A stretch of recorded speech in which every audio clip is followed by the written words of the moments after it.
हरियाणा के भिवानी जिले के एक छोटे से गांव में 25 मार्च की एक रात ने पूरे इलाके को दहला कर रख दिया।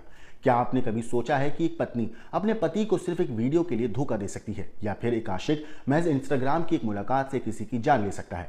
ये कहानी न सिर्फ एक हत्या की है बल्कि एक खौफनाक साजिश की भी है, जो धीरे धीरे सबके सामने आ रही है। सवाल अब ये नहीं कि उस दिन हुआ क्या था, सवाल ये कि कैसे रवीना, एक महिला, अपने ही घर में उस इंसान को मौत के घाट उतार सकती है जिससे वो पहले प्यार करती थी, जिससे उसने शादी की थी। एक ऐसा पति जो दिन रात अपनी पत्नी के लिए काम करता था, जो अपने 6 साल के बेटे के लिए उसका आदर्श था, उसकी जान से ज्यादा उसे वो प्यार करने लगा था। लेकिन क्या होता जब वो पति उसी पत्नी को रंगे हाथ पकड़ लेता है जिससे वो सब कुछ मानता था। वो अपने बॉयफ्रेंड की बाहों में थी। ये कहानी एक इंस्टाग्राम के पोस्ट से शुरू होती है और खत्म होती है एक खून से सनी सड़क पर।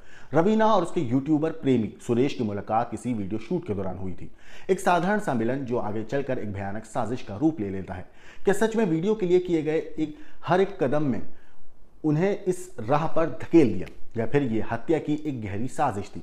या ये कहानी और भी दिलचस्प है जो आगे चल के और हैरान भी करेगी। सुरेश के खुलासे ने चौंका दिया। उसने बताया कि रवीना और उसने मिलकर प्रवीण को मौत के घाट उतारा, लेकिन आखिर कैसे? सिर्फ एक चुन्नी से? क्या ऐसा सोच में भी संभव है? और अगर हाँ, तो क्या उसे ये उम्मीद थी कि पुलिस तक ये राज कभी पहुंचेगा नहीं? मगर जैसे जैसे जांच आगे बढ़ी, घटनाओं का एक ऐसा मोड़ सामने आया जो केवल साजिश का नहीं बल्कि धोखे का भी था। क्या रवीना ने सच में अपने पति की हत्या करने की योजना बनाई थी, या फिर यह सब एक दुर्घटना के रूप में हुआ था? सुरेश का कहना है कि प्रवीण ने उन्हें रंगे हाथ पकड़ लिया था, लेकिन क्या यह सिर्फ एक बहाना था और फिर शव को ठिकाने लगाने के लिए एक खौफनाक रात में उन दोनों ने क्या किया?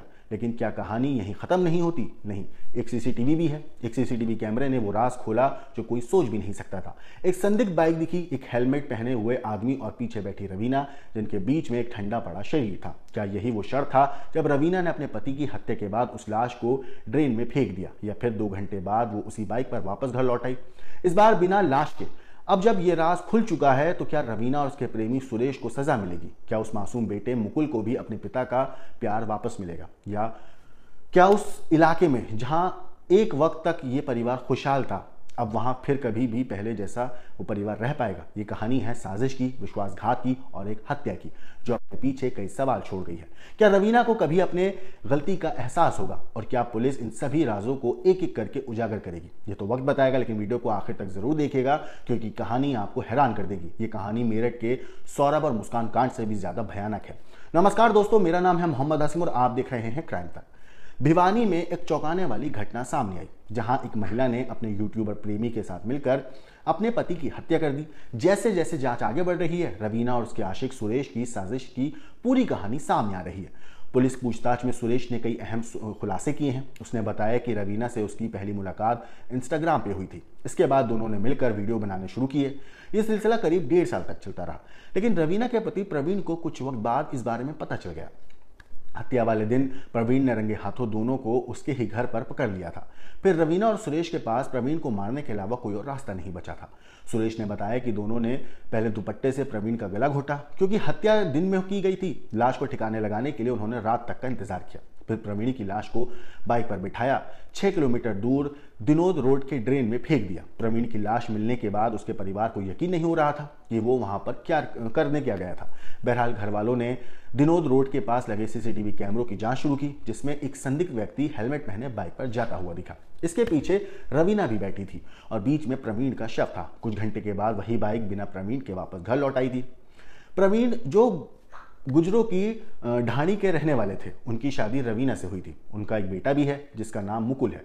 प्रवीण का कत्ल करने के बाद अब मुकुल अपने दादा और चाचा के पास रह रहा है। रवीना सोशल मीडिया पर काफी एक्टिव थी, खासकर इंस्टाग्राम पर, जहां उसके कहते हैं हजारों फॉलोअर्स थे। वो अक्सर शॉर्ट वीडियो या यूं कहूं कि इंस्टा रील्स डालती थी, डांस करते हुए पोस्ट करती थी। उसके इंस्टाग्राम अकाउंट पर कुल 659 पोस्ट थी, जिनमें से कई में रवीना अपनी मर्जी से वीडियो बनाती और पति को इस बारे में पता भी नहीं था, और जो पता था उसमें पति और उसके बीच में कई बार इस बात को लेकर झगड़ा भी हुआ था। 25 मार्च को रवीना घर आई थी और उसी दिन प्रवीण के साथ उसका झगड़ा हुआ, लेकिन किसी को अंदाजा नहीं था कि झगड़े के बाद रवीना और सुरेश मिलकर प्रवीण की हत्या कर देंगे। 3 दिन बाद 28 मार्च को प्रवीण की लाश दिनोद रोड के ड्रेन में मिली। ये वो कहानी थी जिसमें पत्नी ने अपने पति को बेरहमी से मार दिया अपने यूट्यूबर बॉयफ्रेंड के साथ मिलकर। सोचिए, एक पति जो अपनी पत्नी के लिए मेहनत कर रहा था, कामकाज कर रहा था, कुछ बनना चाहता था, अपने बेटे को कामयाब इंसान बनाना चाहता था, हर खुशी देना चाहता था अपनी बीवी और बेटे को, वही औरत महज इस वजह से अपने हस्बैंड का कत्ल कर देती है क्योंकि वो किसी और से प्यार करने लगी थी, या यूं कहूं कि किसी और के साथ उसका एक रिश्ता बन चुका था। फिलहाल ये जो महिला है और उसका बॉयफ्रेंड पुलिस की गिरफ्त में है। पुलिस इस मामले में तफ्तीश कर रही है और पता लगाने की कोशिश कर रही है कि इन दोनों का इसके अलावा कोई और भी साथी था जो इस कत्ल में शामिल था, या इन दोनों ने अकेले ही एक कत्ल को अंजाम दिया है।